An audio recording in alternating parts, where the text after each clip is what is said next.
asking, what are you guys doing out in the middle of nowhere? In the wind. In the wind. And that'd be a good question. So for the next couple days, we're gonna be riding with some friends out here in Heppner, Oregon. We are here with Treo, Treo Ranches, Treo Bike Tours. We've known Phil for a couple of years at this point, and it's actually a really interesting story. Phil has been running hunting tours for what, 30 years, something like that, and started doing bike trips in the non-hunting season, and that's why we're here.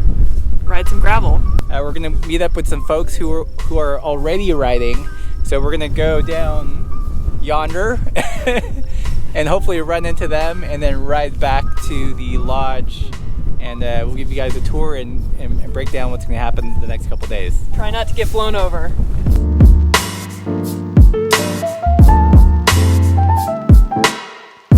It's beautiful, but it is so windy right now. It's really hard to keep a straight line on the gravel.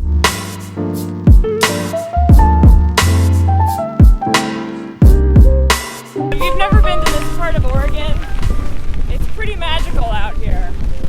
It's rolling hills, big rolling hills, wheat fields, epic clouds in the sky, and just gravel for days. So there's the bus. An awesome sight to see, like literally out in the middle of nowhere. Howdy. It's been a while. Yeah. Real good. How you doing? Good. Good. Internet, Phil, Yeah. internet. Now keep going. In about a mile you'll see it. Okay, cool. It was good to see Phil. I was reminded of the year that we came out here and the road turned to peanut butter. And we walked for a mile and a half, and then there was Phil's van, like a savior, coming down the road. That is one of the coolest things about his business is you can get to parts where services are a little bit sketchy, but makes it a little bit easier. All right, so let's find the rest of the crew.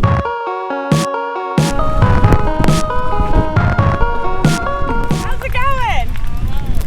Howdy. How are you guys? Hey. Hi. How are you guys? Internet, this is Dan. This is the ringleader. Howdy. So good to see you. Yeah, good to see you guys. All right, so it looks like that's everyone. And we're just gonna go back and meet up with Phil. And then steak dinner. Woo! But I think the best part is that now we have a tailwind on.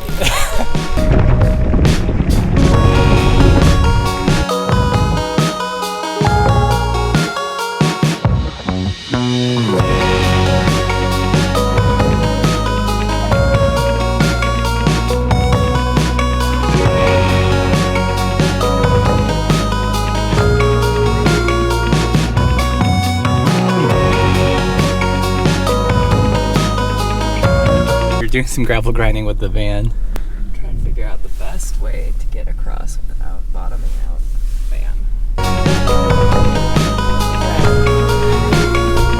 So we have a lounge area, and then we have over here eating, and there's a pool table. Interesting contrast when you have bird hunters welcome, and then next to pictures of cyclists. It's always happy hour. There's always beer on tap. This is dinner. It is a very large, beautiful steak. Cooked how you want it. I got mine medium rare. Very good.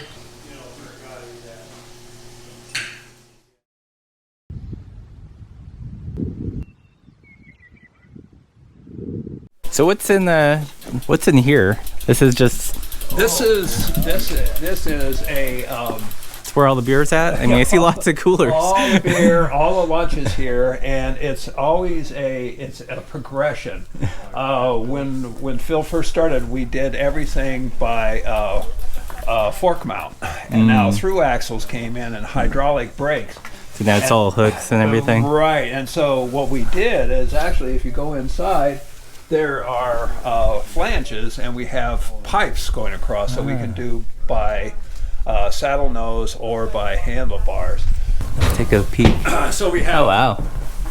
So we have water for showers. Oh, who's breadwinner? Those are that's Jude's, Oh, this is Jude's. Okay. and then my bike is over there, my single. Cool. So this is the Riv. The Riv. Yep. Is this an Atlantis or a Hill? No, it's a custom riv. It's called their all-rounder. Gotcha.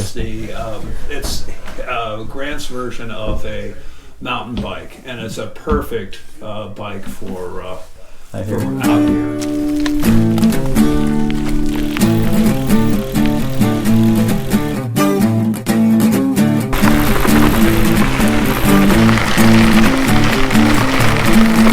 We're gonna do a little bit of a descent and roll through the bustling burb of Hardman, right? Hardman, yes. Yeah. An official ghost town. Wow, an official ghost town. Yeah. Although I see some satellites, so there's Ghost watch TV too. right. Ghost gotta do the Netflix. So.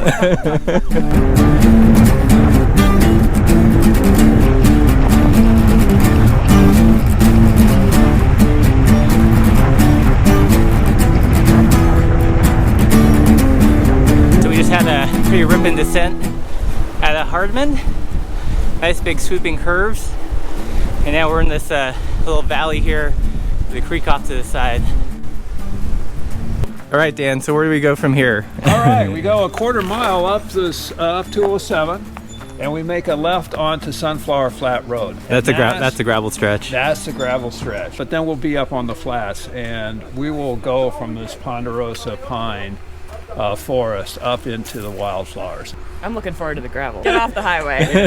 Even though there's nobody out here today, it's always nice to get off the highway.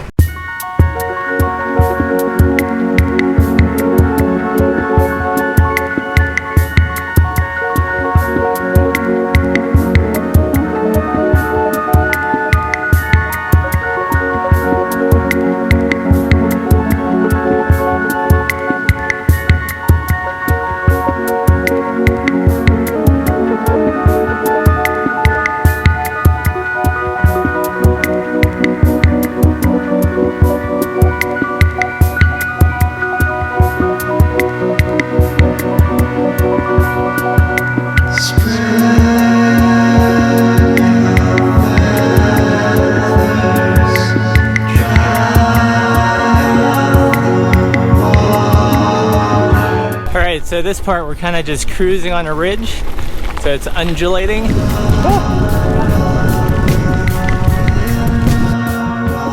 Nice open meadow up here. Supposedly we've got a rip-roaring descent coming up on the grab, so should be fun.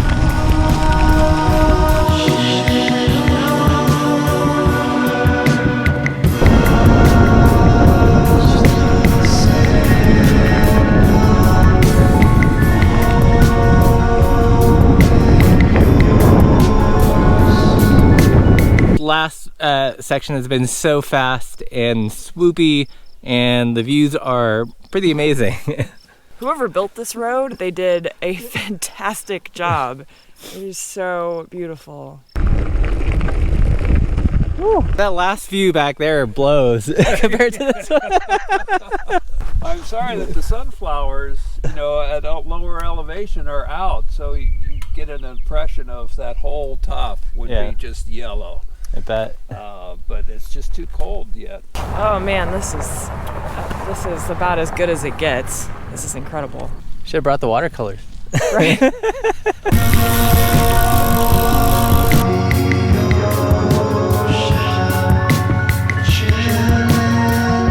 That was fun. Can you drive us back up there so we can do it again? People have asked for that. What's next? We cross a bridge and it's straight up. Okay. And you think there's a false flat, and you think I made it. And then you see a barn, and you turn a corner and you hit another wall. And then the reward is at the top.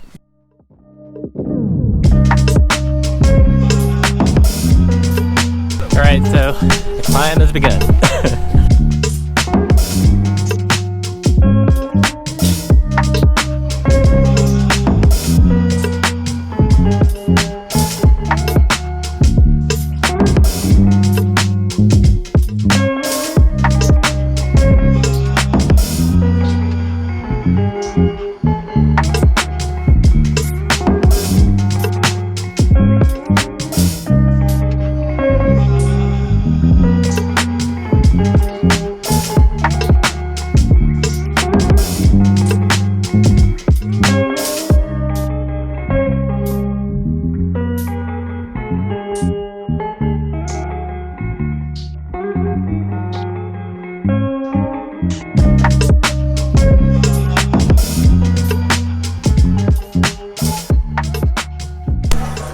Alright, so we're about to start dinner of day 2. We have a couple more guests, our friend Jude and her husband Alex, and then some other folks have joined us. So it's a proper cycling party. Dig in. Thank you. Cheers.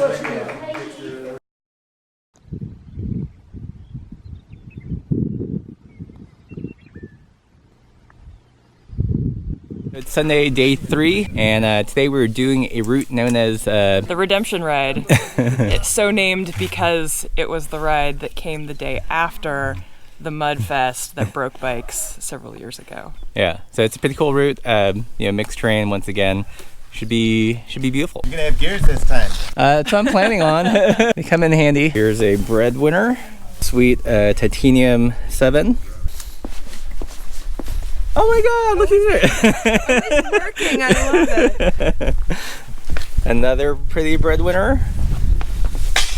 So this is a kohlrabi. It is. Cool. Yeah, I love it. Very supple G1s. Yeah. The Eigel fork that makes all the difference. For sure. A little muddier today. Could be interesting.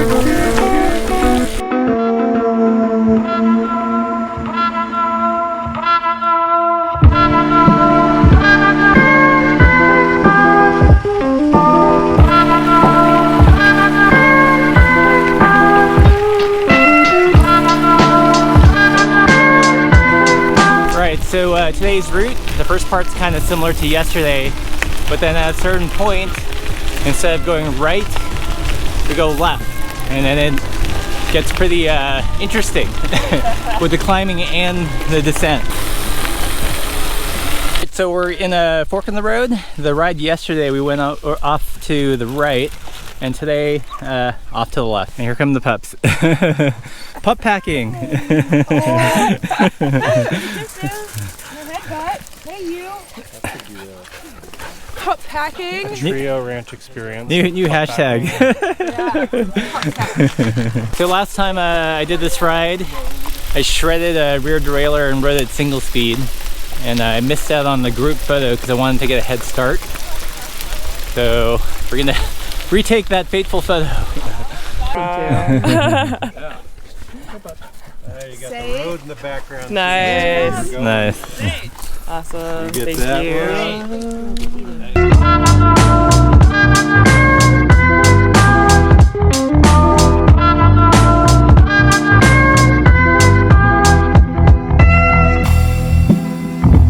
So we just made up the first hump. We're gonna descend, climb up one more, and then descend one more time.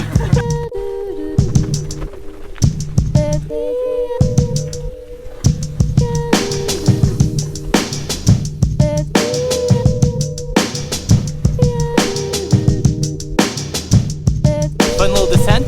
It even gets better. The trees kind of stop, and it just opens up here.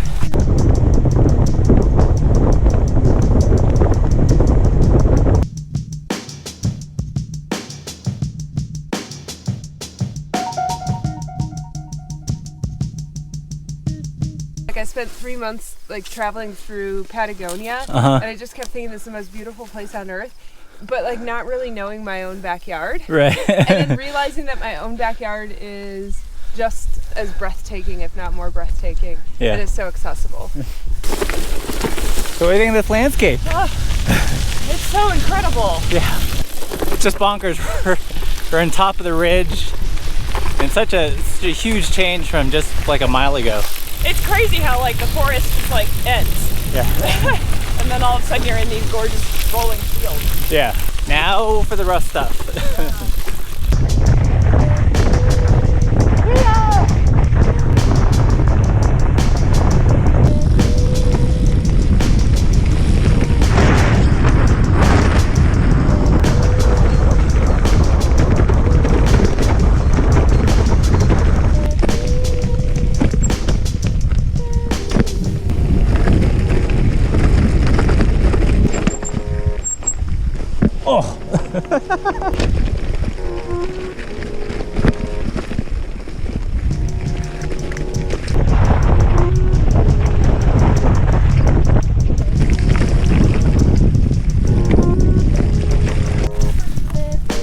So we are done. I think for the day we're gonna hop in the shuttle, have some lunch, grab some beers, and just chill out. Yeah, how'd you guys meet? In the beginning, all the people that was helping us were related to Travel Oregon, and without them we wouldn't even have started. But Travel Oregon kept telling me that our gravel will never go, and so I believed them. And then all of a sudden Dan called up and wanted to do gravel, and I thought, man, you are nuts. You're not supposed to. And so then that's how it got going. We met up in Portland, and he brought some maps and showed me the routes that he had proposed. And I said, I'm not interested in any of them. They're all paved. And he said, what are you talking about? And I said, well, I came out here, I want to ride the gravel. And he says, well, why don't you come out here and show me what a good gravel road is? So a couple weeks later, he invited me out here, and we spent a whole weekend riding around, and I fell in love. Last question, what should the cyclists know about when they come riding in this area? Well, if they're gonna book a trip with us, it's all inclusive, from lodging, meals, transportation, everything, and so you're totally taken care of all the time. We got an incredible cook staff. We have our routes are so good that the amount of cars that you see on a road are minimal. Our gravel roads are great because they're packed down. All right, well, thanks, guys. We're all cleaned up. It's been an amazing last couple days. Great riding, great food. Lucked into some good weather, lots of good people that came out with us. So if you guys are looking for an authentic kind of Eastern Oregon experience with a unique business, great food, great riding, check out Treo Bike Tours. You get that whole experience of being out where there is nothing and nobody without having to worry about what happens if you get flat. Hope you guys enjoyed it, and until next time, keep the supple side down.